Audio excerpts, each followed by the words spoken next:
अ, बुलढाणा विधानसभा मतदारसंघाचे आमदार संजय गायकवाड यांच्याकडून त्यांच्या गळ्यात असलेला वाघाचा दात जप्त करण्यात आलेला आहे. सदर जप्त केलेला दात हा वैद्यकीय तपासणीसाठी wildlife institute of India Dehradun येथे पाठवण्यात येत आहे.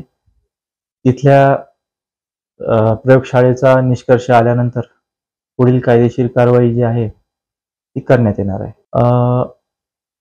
वन्यजीव संरक्षण अधिनियम 1972 अंतर्गत वाघ आणि इतर वन्यजीवांचे दात, नख इत्यादी वापरणे यावर बंदी आहे. कोणीही त्या प्रकारचं वन्य प्राण्यांचे अवयव वापरू नये किंवा त्यास चालना देऊ नये. सदरचा दात हा 19 फेब्रुवारी शिवजयंतीच्या दिवशी श्री संजय गायकवाड यांनी जे मुलाखत एका वृत्तवाहिनीला दिली होती त्याच्या आधारे, त्या चित्रफितीच्या आधारे जप्त करण्यात आलेला आहे.